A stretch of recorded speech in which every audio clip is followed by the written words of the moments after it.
सगळ्यांचं पुन्हा एकदा स्वागत.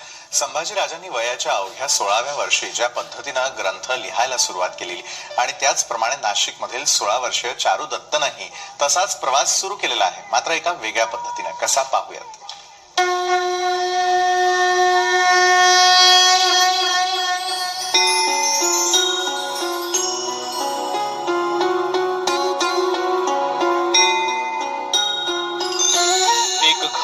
जिथे अभंग राहतात, एक घर जिथे वेद सर्वत्र दिसतात, एक घर जिथे ज्ञानोबा तुकोबांच्या ओव्या राहतात, एक घर जिथे अभंगांच्या भिंती आहेत, एक घर जिथे ओव्यांचं छत आहे.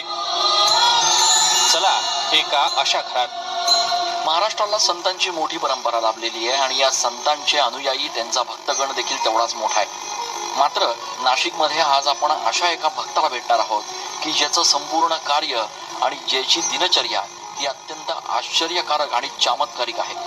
कोण आहे हा भक्त आणि नक्की त्यानं या सगळ्या भक्तीपायी काय केलंय आपल्या घरामध्ये, बघूयात या खास रिपोर्टमध्ये. नाशिकमध्ये राहणाऱ्या थोरात कुटुंबाचं हे घर. या घराच्या भिंती, दरवाजे, स्वयंपाकघर, बेडरूम हे वेदांनी आणि मंत्रांनी भरून गेलंय.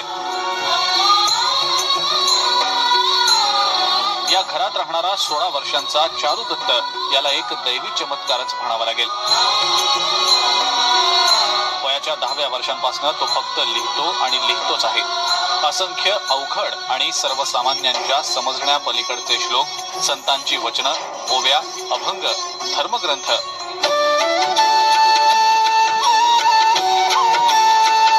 चारू दत्तच्या घरात पाऊल ठेवल्यानंतर घरातला एकही कोपरा, एकही जागा अशी नाही ज्या ठिकाणी त्यानं हे लिखाण केलेलं नाही.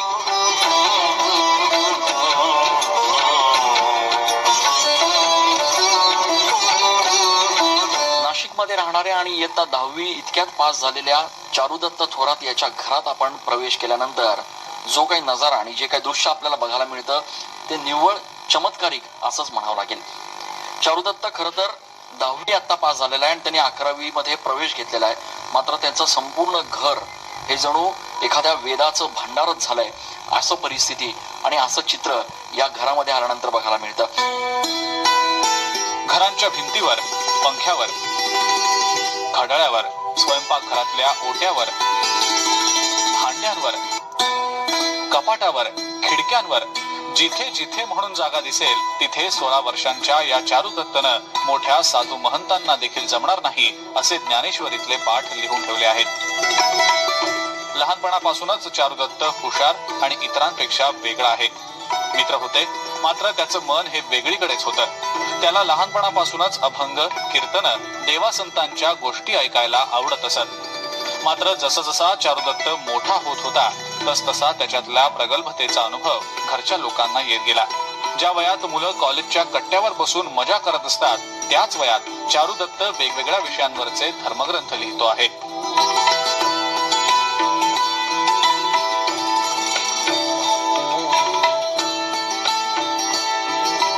मानवी जीवनाचा प्रवास, त्याचा अंत, मोक्ष याबाबतचं त्याचं विश्लेषण ऐकून भल्या भल्यांना थक्क व्हायला होतं. एवढ्या लहान वयात त्याला हे अगाध ज्ञान कसं प्राप्त झालं याचं कोडं न सुटणार असल्याचं त्याचे आई वडील देखील सांगतात.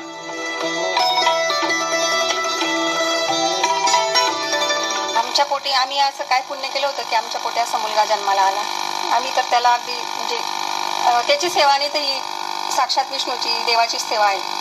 त्याचा अगदी म्हणजे खाण्यापासून तर अगदी छोट्या छोट्या गोष्टी सुद्धा म्हणजे एका कृष्णाच्या जशा खोळी होत्या तशा त्या, जसं यशोदा मैयाला कृष्णाची जसं म्हणजे अनुभव आलेला आहे तसा मला येतो. चारू दत्ताचं लिखाण हे गेल्या 2 ते 3 वर्षापासून या ठिकाणी घरात चालू आहे.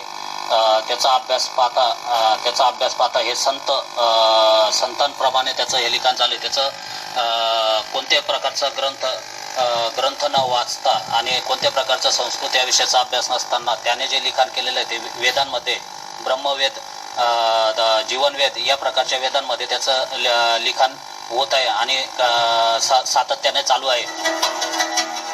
चारू दत्तच्या आई वडिलांचे अनुभव थक्क करून टाकणारे आहेत.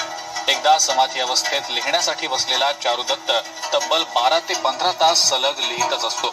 अनेकदा मध्यरात्री बंगाली, कन्नड तसंच इतर भाषांमध्ये अस्खलित संतांच्या ओव्याही म्हणतो. अनेकदा तर मध्यरात्री उठून लिखाणही करतो. विशेष म्हणजे एवढं सारं लेखन करून देखील चारुदत्तला 10वीत 80% मार्क्स मिळाले आहेत. धर्म, ज्ञान, मुक्ती, स्वर्ग, नरक, मोह या आणि अशा अनेक विषयांवर चारुदत्त धर्मशास्त्राला आधारभूत असे संदर्भ देत त्याचं विवेचन करतो. चारुदत्तचे आषाढी वारीबाबत तसंच नाशिकमध्ये होणाऱ्या सिंहस्थाबाबत सडेतोड विचार ऐकून कोणी महात्मा किंवा मोठा संत आपल्याशी बोलत तर नाही ना असा भास आपल्याला होईल. लोकांनी लोकांसाठी करा अशी एक भूमिका आहे आणि योग्य काळी हे सर्वत्र प्रस्थापित होईल. आता आपण आज समाजात पाहतो, समाजात संगत बिघडते, समाजात लोक वाईट मार्गाने जातात. का? कारण की याला मूळ ज्ञान नाही, संस्कार नसतील तर काही नसेल. विज्ञान आहे परंतु विज्ञानामध्ये अज्ञानता नाही पाहिजे. विज्ञान असेल परंतु त्यामध्ये संस्कार ही सर्वात मोठी बाब आहे. गेल्या काही दिवसांपासून चारुदत्तची ही प्रगल्भता पाहून घरचेच नाही तर परिसरातले लोकही थक्क झालेत. चारुदत्तच्या या वर्तनाबाबत वेदशास्त्राच्या अभ्यासकांना हे एक वेगळंच रसायन असल्याचं वाटतंय. नाशिकचे प्रसिद्ध वेदाभ्यासक आणि धर्माला शास्त्राची जोड देण्यात ख्याती असलेले विश्वासराव साक्रीकर यांनी या सगळ्याचं विश्लेषण केलंय. हे जो तो मुलगा लिहितो आहे हे मनाने लिहित नाहीये, हा कॉन्शियस कॉस्मिकने लिहितो आहे. कारण तो जे अभंग लिहितो, जे काय त्याला सुचतं, ब्रह्मांडाच्या विविध यंत्र लिहितो, आकृत्या काढतो, हे सगळंच्या सगळं कॉस्मिक कॉन्शियसशी संबंधित असलेली गोष्ट आहे. आणि कॉस्मिक कॉन्शियस जो आहे हा प्रकाशाच्या वेगाने कुठेही जाऊ शकतो असं आपण म्हणू शकू. मन जर जाऊ शकतं तर कॉन्शियस, सबकॉन्शियस आणि कॉस्मिक कॉन्शियस अतिवेगाने कुठेही जाऊ शकतो. अवघ्या 16 वर्षांच्या चारुदत्त थोरातनं आतापर्यंत लोकांना चकित करणारे ग्रंथ लिहून काढले आहेत. बरं, त्याचा लिहिण्याचा वेग बघून तो विचार कधी करतो, पाठांतर कधी करतो आणि लिहितो कधी असा विचार पाहणाऱ्यालाही पडावा.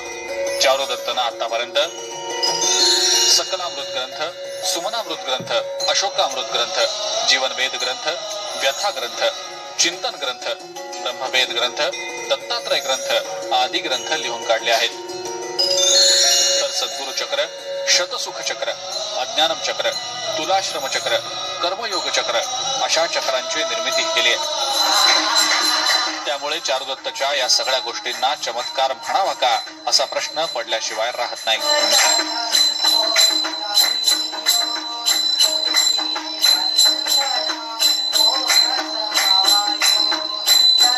ज्ञानदेवे रचिला पाया तुका झालासी कळस अशी जरी ओवी असली तरी नाशिकच्या चारुदत्तनं मात्र आता याही पुढचा प्रवास जो आहे तो त्याच्या लिखाणाच्या माध्यमातून सुरू केलाय. चारुदत्ताचं संपूर्ण घर म्हणजे ज्ञानाचं एक मोठं भंडार झालंय. या क्षेत्रातल्या तज्ज्ञांनी आता या सगळ्या गोष्टींचा नीट अभ्यास करून समाजाला याच्यामधनं काय बोध देता येईल त्याबाबत प्रयत्न करण्याची गरज आहे. नाशिकहून कॅमेरा पर्सन आकाश येवलेसह मी चंदन पूजाधिकारी, TV9. तर आमचा स्पेशल रिपोर्ट पाहिल्यानंतर आपल्याही लक्षात आलेलं असेल की चारू आकाशा एवढा हा या आम्ही कार्यक्रमाला नाव देण्यामागचं खरं कारण काय, त्याच्याशी देखील बातचीत करणार आहोत. त्याचबरोबर मुकुंद जे आपल्या बरोबर देखील बातचीत करणार आहोत एका छोट्याशा ब्रेक नंतर.